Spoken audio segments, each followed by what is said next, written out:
ஆளுநாள் sports நேயர்களே அனைவருக்கும் வணக்கம். நான் விஜய் சிட்டி, என் கூட நிதிஷ்.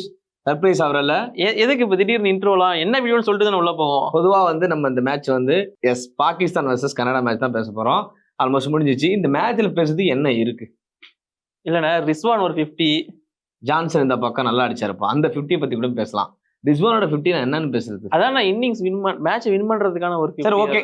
அதாவது T20 அதாவது வேர்ல்டு கப் ஃபார்மேட்ல பாத்தீங்கன்னா ஸ்லோயஸ்ட் 50 யார் அடிச்சிருக்கான்னு கேட்டீங்கன்னா கண்ணை மூடிட்டு எழுதுங்க ரிஸ்வான் அப்படின்னு சொல்லி 52 பாலுக்கு 50 ரன் அடிச்சிருந்தாரு. World cup T20 world cup ஹிஸ்டரியை பொறுத்த வரைக்கும் இதான் ரொம்ப மெதுவான 50. எஸ், மெதுவான 50. பாகிஸ்தான் பேட்டர்ஸை பொறுத்த வரைக்கும் T20 இன்டர்நேஷனல்ல இவர் தான் மெதுவான 50. ஃபாஸ்டஸ்ட் 50 யாருன்னு கேட்டா நீங்க எப்படி வேணா எழுதலாம். யார் பேரு? யுவராஜ் சிங். அது ஞாபகம் இருக்கா?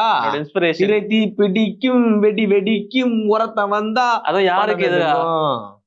இங்கிலாந்துக்கு எதிரா. அண்ட் எதுக்காக இப்ப சொல்றேன்னா இந்த T20யோட பிராண்ட் அம்பாசடரா அவர் தான் இருக்காரு. யுவராஜ் சிங் தான் சொன்னேன். ஸ்டில் அவர் எத்தனை 6 அடிச்சிருப்பாரு? 6 பாலுக்கு 6 அடிக்கும் போது பாகிஸ்தானோட பிராண்ட் அம்பாசடர் ஒருத்தர் இருக்காரு. அவர் யாருப்பா? அப்ரேடி. எஸ், இன்னைக்கு அவரு பார்த்திருந்தோம். எப்பா அவர்லாம் இதெல்லாம் அதாவது ஓல்ட் இஸ் கோல்டுன்னு சொல்லுவாங்கல்ல, அது உண்மைதான தம்பி? உண்மையா சொல்லுவேன். நீ தெரியுது கிட்டுன்னு ஒன்னா அது தெரியும். உண்மையாவே ஓல்ட் இஸ் கோல்டு தான். நான் எனக்கு அப்படிதான் அது ஓல்டு இல்லைண்ணே, அது உங்களுக்கு ஓகே தான், உங்க ஜென்ரேஷன். சரி, ஓகே ஓகே. சாருக்கு இப்ப 12 வயசு ஆகுது. ஸ்கூல் போகணும். நாளைக்கு ஸ்கூல் திறந்துட்டாங்க. என்ன உட்காந்து வீடியோ பண்ணிட்டு இருக்க? போ, ஸ்கூல் போ. எனக்கு காலேஜ் போகணும். காலேஜ் தப்பிச்சுக்கிற. சரி, நீங்க அப்படி காட்டும் போது எனக்கு அந்த சந்தோஷம் தான் இருந்துச்சு. எத்தனை 6 அடிச்சு நம்ம பாத்துருக்கோம். அவரு ஒரு மாதிரி பவுலிங் போட்டு இருப்பாரு. எனக்கு புரியுது பாகிஸ்தான் கனடா மேட்ச்ல எதுவும் இல்லன்னு. அப்படி கதையெல்லாம் எடுத்து அவர் 6 அடிச்சு வீடியோ 5 நிமிஷம் தான்டா. அந்த பிளான்ல தான் வந்தேன் நானு. ஆனா இவங்க பத்தி என்ன பேசுறது? ஒரே விஷயம் ஈஸியா முடிக்கவா? ஒண்ணு இல்லைங்க. பாகிஸ்தான் வர்சஸ் கனடா மேட்ச் நடந்துச்சு. கனடா ஃபர்ஸ்ட் பேட்டிங் பண்ணாங்க. இதுல ஜான்சன் ஓப்பனிங்ல செம்ம இன்னிங்ஸ் கொடுத்தாரு. அவர் நல்லா ஆடினாரு. 50 அடிச்சிருந்தாரு. ஸோ அதுக்கப்புறம் அவரோட விக்கெட் நசீம் ஷா எடுத்தாரு. ஸோ பாகிஸ்தான் பவுலர் எல்லாமே செம்மையா அட்டாக் பண்ணியிருந்தாங்க. நசீம் ஷா ஒரு விக்கெட் எடுத்தாரு. அதுக்கப்புறம் ஹரிஷ் ராஃப் 2 விக்கெட் எடுத்தாரு. அதுக்கப்புறம் முகமது அமீர் 2 விக்கெட் எடுத்தாரு. அதுக்கப்புறம் ஷாகின் அஃப்ரிடி ஒரு விக்கெட் எடுத்தாரு. அவ்வளவுதான். ஸோ இந்த மேட்ச் அதுக்கப்புறம் செகண்ட் ஹாஃப் வந்தாங்க. ஸோ வழக்கம் போல பாபர் அசாம் ஓப்பனிங் வருவாரான்னு பார்த்தா பரவாயில்ல, ஓப்பனிங் வரலன்னு சொல்லிட்டு அவர் ஒன் டே வேணா வந்தாரு. ஒன் டே வேணா வந்ததுக்கு நல்லா ஆடினாரு. ஸோ 30+ அடிச்சாரு. ரிஸ்வான் மேட்சை முடிச்சு கொடுத்தாரு. And man of the match goes to Mohammad Amir 2 wicket எடுத்தாரு. அதனால அவருக்கு கிடைச்சிச்சு. அவ்வளவுதான். இந்த மேட்ச் வேற சுவாரஸ்யமான மூமெண்ட் ஏதாவது ஒண்ணு தான் சொல்றான். எனக்கு இதுல இருந்து ஒண்ணு மட்டும் தானே புரிஞ்சது. என்னது? நீ இன்னைக்கு மட்டும் தான் மேட்ச் உட்காந்து பாத்துருக்கீங்க. ஆனா பாவி சொல்லாதே. சரி, நான் செவனேந்தானா போய்க்கிருந்தேன்.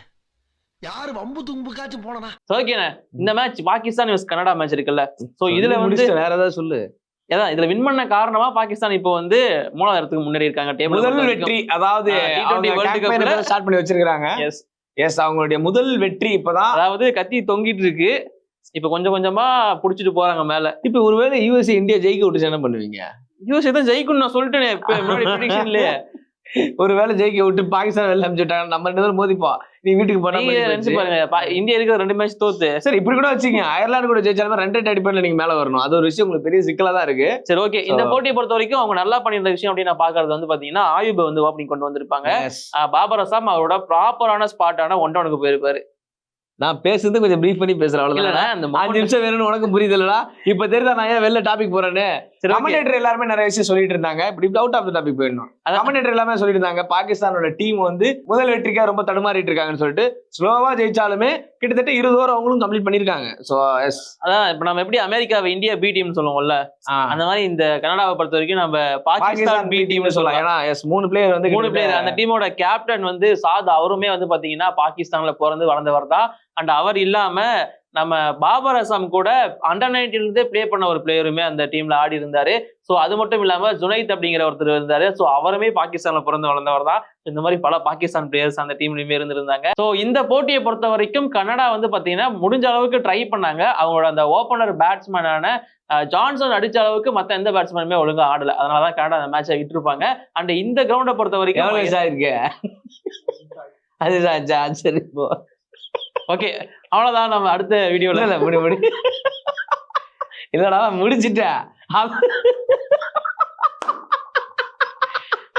இந்த பாரு, நம்ம 2 பேர் தான் இருக்கோம். டீசென்ட்டா முடிச்சிட்டு எப்படி? சொல்லு. ஆமா, அவ்வளவுதான் வீடியோ. இல்லடா இதான் சொல்றேன் ப்ளீஸ். ஏதாவது சொல்லு. இப்ப இல்லப்பா, பாகிஸ்தானுக்கு அடுத்து இன்னொரு போட்டி இருக்கு அயர்லாந்து கூட. அதுவும் கொஞ்சம் 4வது வாட்டி இதை சொல்றோம். பாகிஸ்தானுக்கு அயர்லாந்து கூட மேட்ச் இருக்கு. என்ன கடை போட்டு போடவே. ஐயோ, நன்றி, வணக்கம்.